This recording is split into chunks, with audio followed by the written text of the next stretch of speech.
बोलिए सियावर रामचंद्र भगवान की जय। नीलाम्बुजश्यामलकोमलाङ्गं सीता समारोपितवामभागं पाणौ महासायकचारुचापं नमामि रामं रघुवंशनाथम्। श्री राम जय जय राम, श्री राम जय जय राम, श्री राम जय जय राम, श्री राम जय जय राम, श्री राम जय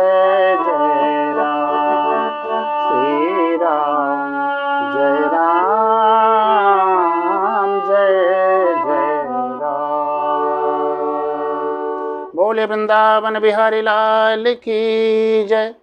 मेरे मानस प्रेमी श्रोताओं, मानस चिंतन की नवीन कड़ी में आपका स्वागत है।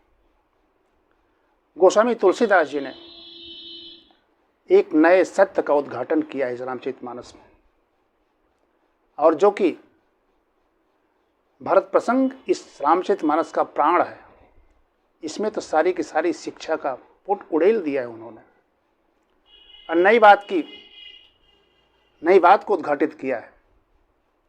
आप सभी ने, हमने भी सत्य और असत्य के बीच के संघर्ष को सुना होगा, धर्म और अधर्म के बीच के संघर्ष को सुना होगा, लेकिन गोस्वामी जी ने अपनी काव्य कला के माध्यम से सत्य और सत्य के बीच चुनाव की एक घटना का जिक्र किया है। यहाँ पर धर्म और धर्म के बीच के संघर्ष का जिक्र किया है। भरत प्रसंग के अनुसार जब राम जी भरत से चित्रकूट में ये कहते हैं कि हे भरत, आज जो तुम कहोगे मैं करने के लिए तैयार हूं। राख्यऊ राय सत्य मोहि त्यागी, राख्यऊ राय सत्य मोहि त्यागी, तनु परिहरे बु प्रेम पन लागी, तासु बचन में तत मन सोचो, तेहि ते अधिक तुम्हार सकोचो। इसलिए हे भरत, आज मैं वो बात करने के लिए तैयार हूँ। मन प्रसन्न कर सकुचित जी, कहूँ करूँ सोइयाज, सत्य संध रघुबर बचन, सुनिभा सुखी समाज, सुनिभा सुखी समाज। हे भरत, जो तुम कहते हो प्रसन्न मन से कहो, मैं आज वही करता हूँ और करने की प्रतिज्ञा करता हूँ। राम के इस वचन को सुनकर के सारा समाज बिल्कुल उत्साहित हो गया। अयोध्यावासी ने कहा कि इसलिए हम लोग आए हैं, हमारा कार्य साधित हो गया। राम ने घोषणा कर दी। लेकिन राम के ये कहने का तात्पर्य ये है कि हे भैया भरत,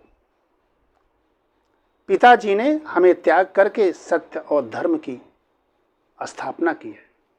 उसका अर्थ क्या है कि जीवन में सत्य वही है, जीवन में त्याग आए, स्वार्थ न आए। अगर स्वार्थ के सहित किसी सत्य को साधा गया, किसी धर्म को साधा गया, तो सच्चा धर्म नहीं होगा वो।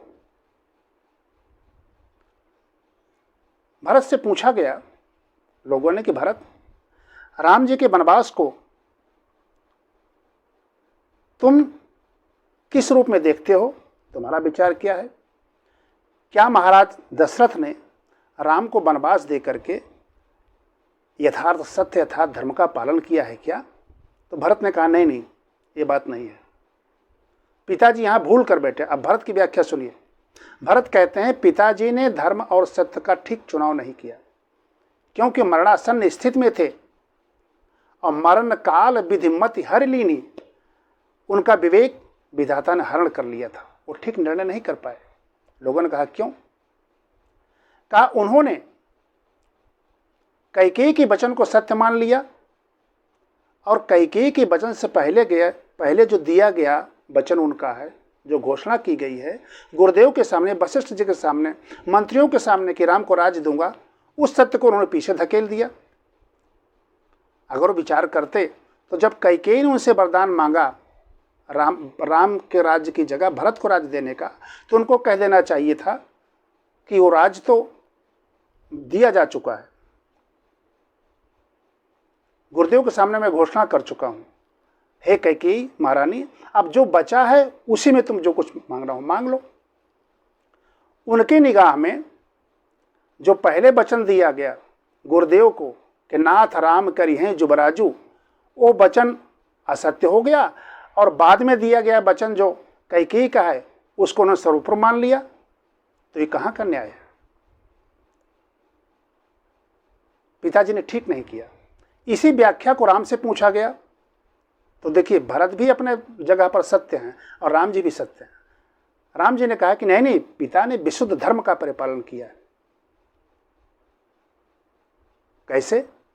राम ने कहा, आप जरा इस बात का अनुमान कीजिए, विचार कीजिए इस सत्य को कि आपने किसी से कर्ज लिया हो और आपके पास पैसा आ जाए और बिना ऋणदाता के कर्ज को चुकाए हुए आप उसी पैसे को दूसरी जगह बांटने लगे, उड़ाने लगे पैसे को, और इस बीच वो ऋणदाता अगर आकर कह दे कि पहले मेरा कर्ज चुका दो तब बांटना, तो क्या अनुचित है? कैकेयी को वचन दिया था महाराज दशरथ ने, तो सबसे पहले उनके वचन को पालन करना चाहिए था।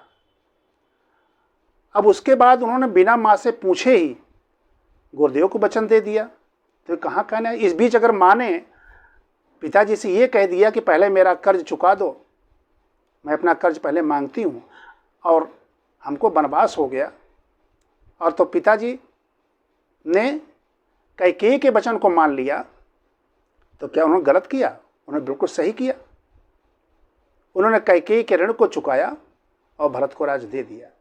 तो इसलिए पिता ने विशुद्ध धर्म का परिपालन किया है। जगह अपनी जगह दोनों सही हैं, भरत भी सत्य पर सही हैं और राम भी भरत पर सत्य सही हैं। ये इसी बात का जिक्र चित्रकूट में हुआ।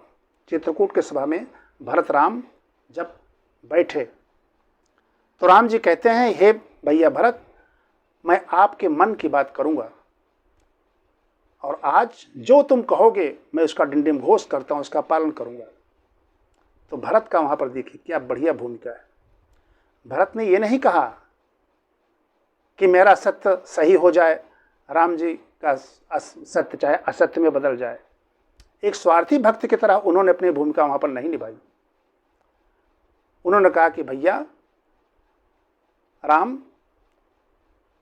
आपके इच्छा को धकेल करके मैं अपनी इच्छा प्रत्यारोपित करूं तो ये अधर्म हो जाएगा।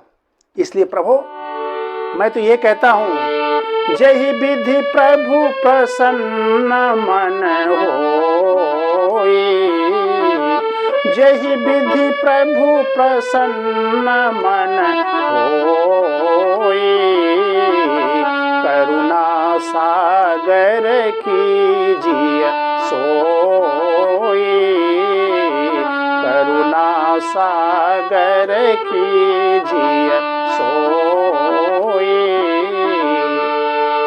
भरत जी कहते हैं, मन प्रसन्न करि सकुचित जी, जो जेहिया यशोदेहु, सो सिर धर कर करहि सब, मिटई अनट अवरेब,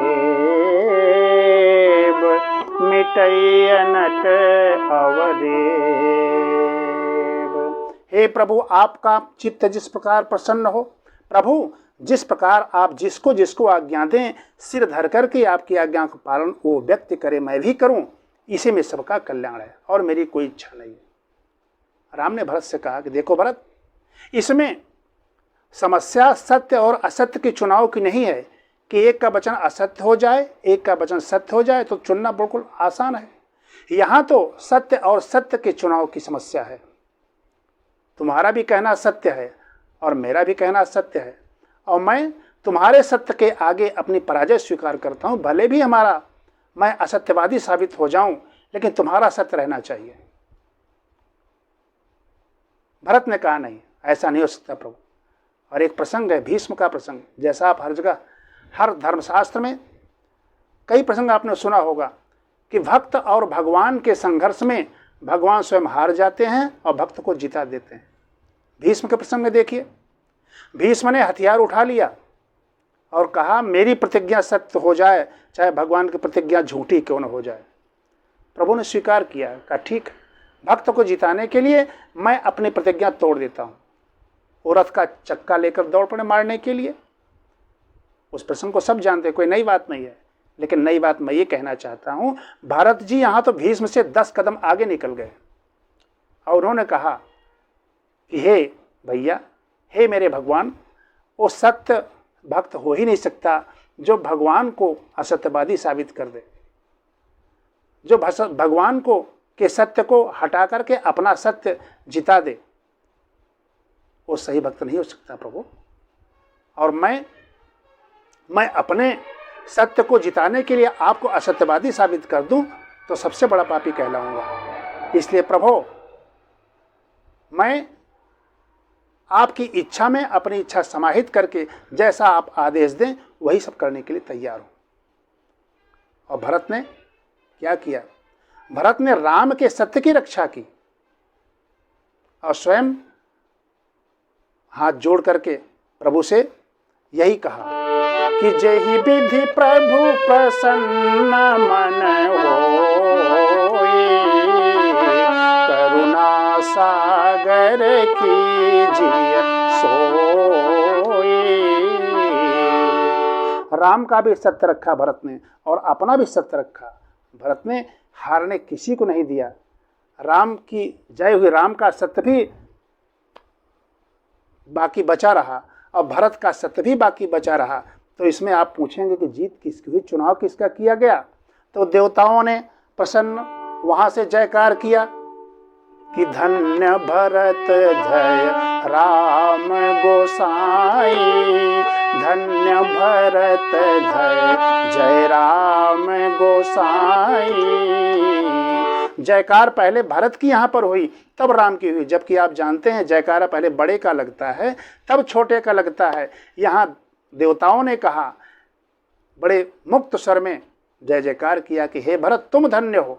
तुम धन्य इसलिए हो कि प्रभु को आपने हारने नहीं दिया और प्रभु ने आपको नहीं हारने दिया। यदि तुम कहते तो राम लौट भी सकते थे, लेकिन धन्य हो भरत, अगर राम लौट जाते तो राम की जय जयकार न होती। लेकिन तुमने अपनी इच्छा को प्रभु की इच्छा में समारोपित करके दोनों के सत्य की रक्षा की।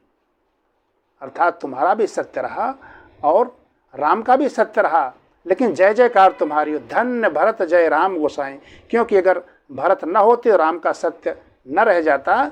इसलिए विजय किसकी हुई? इसमें भरत की विजय हुई।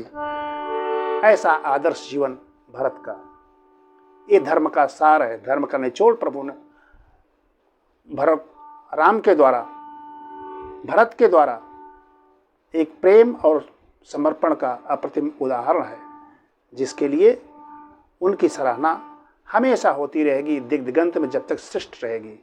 इसलिए आइए, हमारा कहना यही है इस प्रसंग में कि भगवान ने अपने भक्त की लाज रखी, लेकिन आज भरत भगवान से भी बढ़ करके दोनों के धर्म की रक्षा की।